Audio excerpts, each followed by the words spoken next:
चलिए भी organic compounds की प्यूरिफिकेशन टेक्निक्स हमको देखनी है। ठीक है, तो ऑर्गेनिक कंपाउंड्स जिससे होते हैं इनको सिंथेसाइज करने के बाद क्या हो जाता है, इनमें कुछ इम्प्योरिटीज बच जाती हैं। ठीक है, तो ऑर्गेनिक कंपाउंड जिसको हमको प्यूरिफाई करना है और इसमें रहने वाली जो इम्प्योरिटीज हैं इनके नेचर डिपेंडेंट क्या हो जाता है, अलग अलग टाइप की मेथड्स जो होती हैं प्यूरिफिकेशन के लिए उनको यूज़ किया जा सकता है। ठीक है, तो इसमें कौन सी चीज़ हम बोलेंगे, तो हम बोलेंगे पहली जो प्यूरिफिकेशन मेथड होती है that is what, that sublimation. ठीक है ना। पहला जो मेथड रहेगा प्यूरिफिकेशन का कौन सा होता है, इट इज सब्लिमेशन, है ना। सब्लिमेशन की डेफिनेशन तो आप पढ़ते आ रहे हो काफ़ी पहले से, है ना। क्या होता है, जब सब्सटेंसेस जो होते हैं वो सॉलिड से वेपर में डायरेक्टली चेंज हो जाते हैं विदाउट चेंजिंग इनटू लिक्विड, ये जो फिनोमिनन होता है ये क्या कहलाता है, दैट इज कॉल्ड सब्लिमेशन, है ना। It is conversion of solid into vapor without passing into liquid. This is known as what, that sublimation. ठीक है ना। अब सब्लिमेशन वाली जो मेथड होती है इसका प्रिंसिपल क्या होता है, तो हम बोलेंगे जिस सब्सटेंस को हम प्यूरिफाई करने जा रहे हैं और उसके साथ जो इम्प्योरिटीज हैं इन दोनों में से ना कोई सी एक चीज क्या होनी चाहिए, सब्लाइमेबल होनी चाहिए। ठीक है, और दूसरी नॉन सब्लाइमेबल होनी चाहिए, है ना। मतलब एक क्या हो जाए, सब्लाइम होकर आसानी से वेपर में कन्वर्ट हो जाए, और कौन सी चीज़ है, तो हम बोलेंगे दूसरा सब्सटेंस जो है ना, मतलब वो इम्प्योरिटी भी हो सकती है और वो जो कंपाउंड टू बी प्यूरिफाइड है वो भी हो सकता है ना। तो दोनों में से जो भी एक क्या होगा, सब्लाइमेबल होगा, तो हम कंपाउंड का, है ना, इम्प्योर कंपाउंड का जब हीटिंग करेंगे तो जो सब्लाइमेबल होता है वो पहले उड़कर बाहर आ जाता है और इम्प्योरिटीज पीछे छूट जाती हैं। ठीक है, या उल्टा हो जाएगा, इम्प्योरिटीज सब्लाइमेबल है तो वो उड़कर बाहर चली जाएंगी, प्योर सब्सटेंस पीछे छूट जाएगा। आया क्या समझ में, है ना। तो कौन सी चीज बोली हमने, तो हमने बोला इट इज सब्लिमेशन जो है ना, ये किन सब्सटेंसेस के लिए यूज होगा, तो हम बोलेंगे it is either impurities or the compound to be purified, either of the two, that is what, one is sublimable while other is not. Clear है। तो सिंपल टेक्निक है, क्वेश्चन के हिसाब से एक तो प्रिंसिपल और दूसरा क्या इसके एग्जांपल्स, तो हम क्या लेंगे, एक तो जैसे कैंफर है, नेफ्थलीन है, एंथ्रेसीन है, बेंजोइक एसिड है, iodine, salicylic acid, even ammonium chloride, है ना। तो ये आयोडीन अमोनियम क्लोराइड तो इनऑर्गेनिक वाले एग्जांपल्स हैं ना, बट ये सारे ऑर्गेनिक के हैं, है ना। It is camphor, naphthalene, anthracene, benzoic acid, iodine, it is what, that salicylic acid, है ना। even NH4Cl can be purified by what, that sublimation. आगे समझ में, है ना। अब इसके बाद सब्लिमेशन के बाद नेक्स्ट वाली जो मेथड होती है ये कौन सी होती है, दैट इज क्रिस्टलाइजेशन। ठीक है ना। सब्लिमेशन के बाद अगली वाली जो मेथड है ये कौन सी रहेगी, दैट इज क्रिस्टलाइजेशन। क्रिस्टलाइजेशन जो होता है ये किसके लिए यूज होता है, तो हम बोलेंगे it is for solid organic compounds. ठीक है ना। क्रिस्टलाइजेशन वाली जो मेथड होती है ये प्यूरिफिकेशन के लिए कहाँ यूज होगी, तो हम बोलेंगे that is for solid organic compounds. ठीक है, ये जो मेथड होती है इसका प्रिंसिपल, है ना, क्या होता है, तो हम बोलेंगे कि जो सब्सटेंस हम प्यूरिफाई करने जा रहे हैं और उसके साथ जो इम्प्योरिटी है, ठीक है, उनकी किसी गिवन सॉल्वेंट में क्या होनी चाहिए, सॉल्युबिलिटी अलग अलग होनी चाहिए, है ना। क्या बोलेंगे हम, क्रिस्टलाइजेशन वाली मेथड जो होती है ये कब यूज की जाती है, तो हम बोलेंगे क्रिस्टलाइजेशन वाली मेथड हम तब यूज कर पाएंगे जब क्या रहेगा, तो हम बोलेंगे जिस सब्सटेंस को हमको, ऑर्गेनिक कंपाउंड को जिसको हमको प्यूरिफाई करना है और उसके साथ जो इम्प्योरिटीज हैं इनकी एक ही गिवन सॉल्वेंट में क्या रहे, सॉल्युबिलिटी अलग अलग रहे।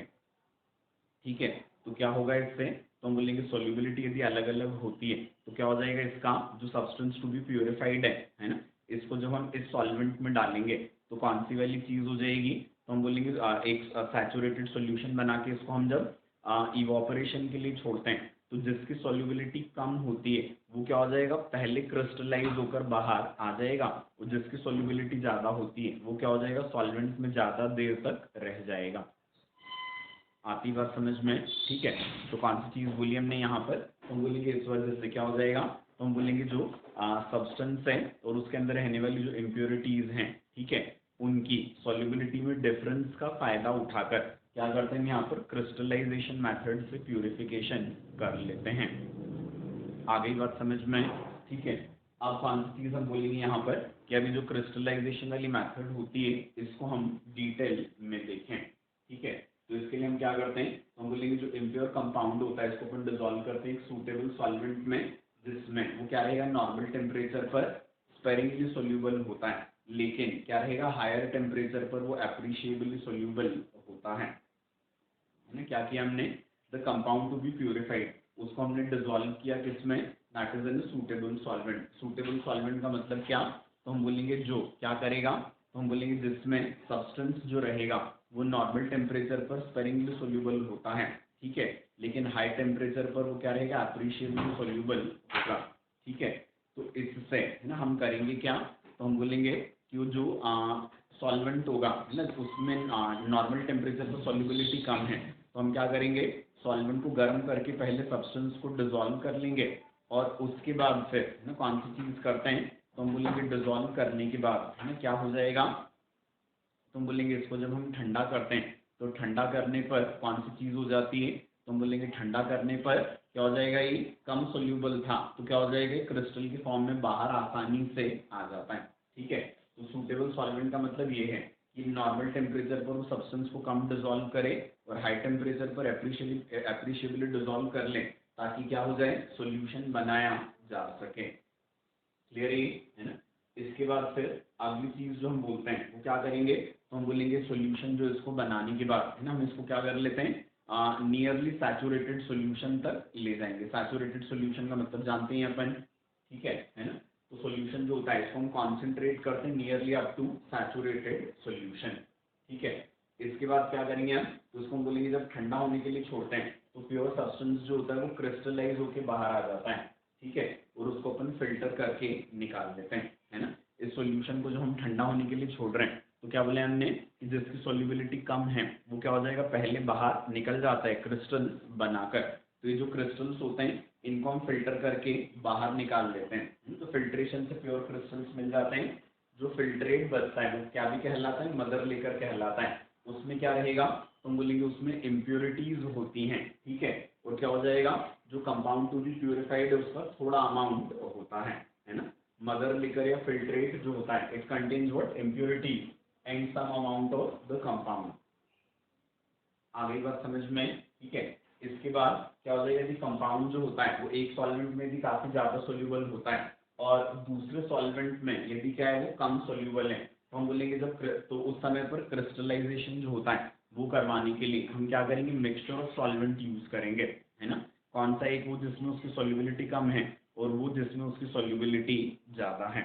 ठीक है, तो जब क्या होता है किसी सब्सटेंस की सोल्यूबिलिटी किसी गिवन सॉल्वेंट में काफी ज्यादा हो जाती है तो तब क्या किया जाता है क्रिस्टलाइजेशन करने के लिए उस सॉल्वेंट में हम ऐसा एक और सॉल्वेंट मिला देते हैं जिसमें क्या रहेगी सब्सटेंस की सोल्यूबिलिटी कम होती है, ताकि क्या करवाया जा सके, तो हम बोलेंगे उस सॉल्यूशन में से उस सब्सटेंस को क्रिस्टल के फॉर्म में आसानी से बाहर निकलवाया जा सके। ठीक है, इसका एक एग्जांपल इनऑर्गेनिक का ध्यान है मेरे को, कौन सा होता है, इट इज जो FeSO4.7H2O होता है।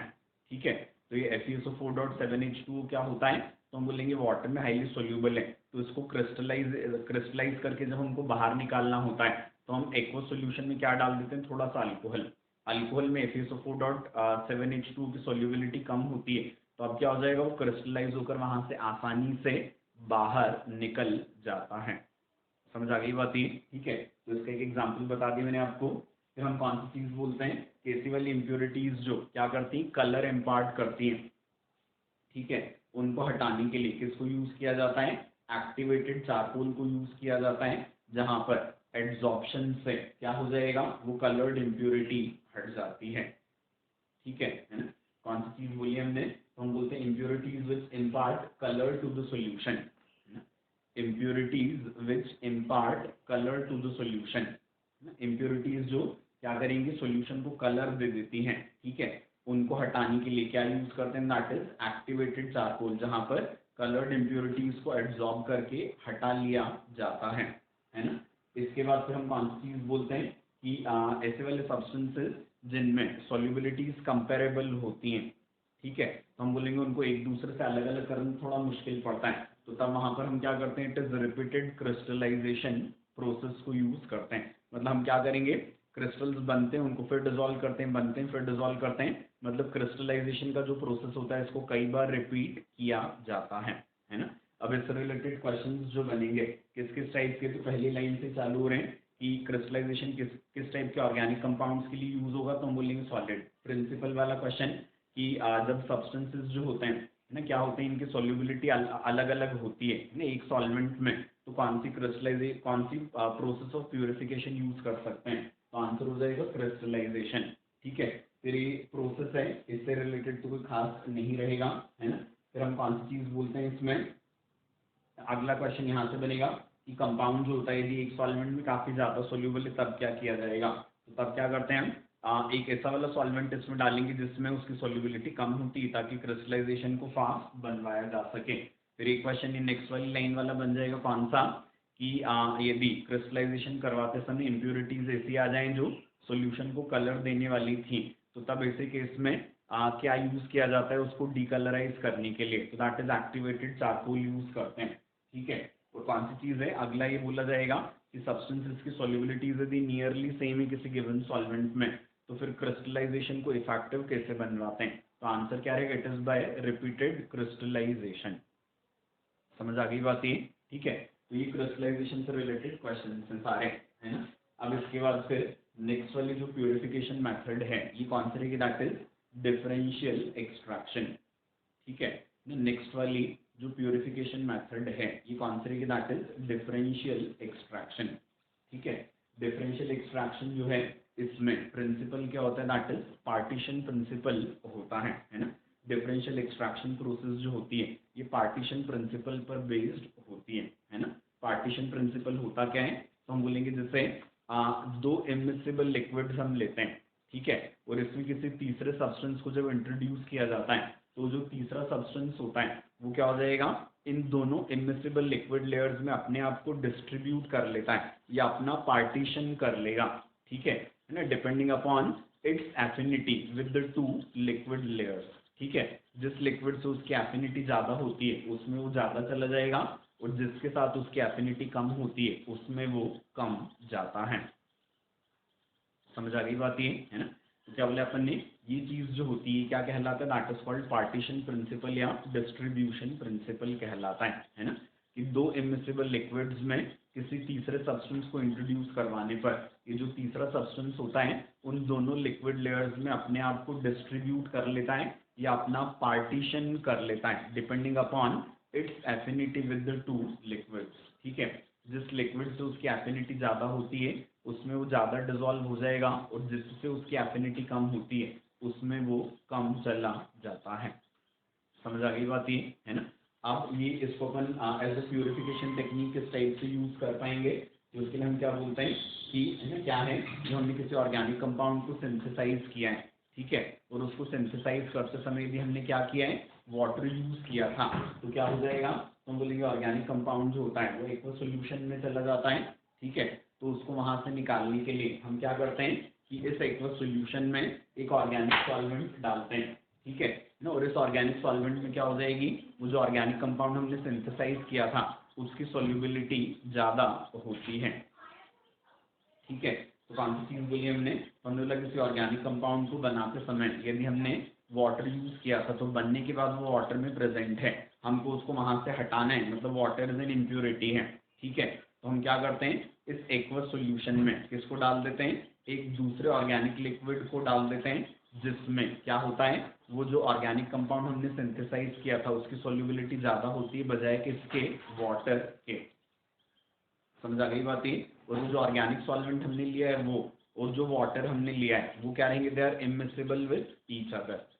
समझ आ गई बात ये, तो पार्टीशन प्रिंसिपल एप्लीकेबल हो गया यहाँ पर।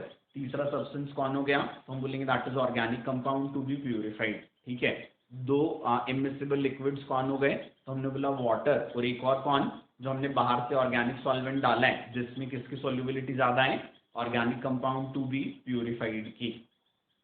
समझ आ गई बात ये, ठीक है ना। तो क्या बोला हमने, when an organic compound is present in an aqueous solution it is separated by shaking it with an organic solvent in which it is more soluble than in water। समझ आ गई बात ये, है ना।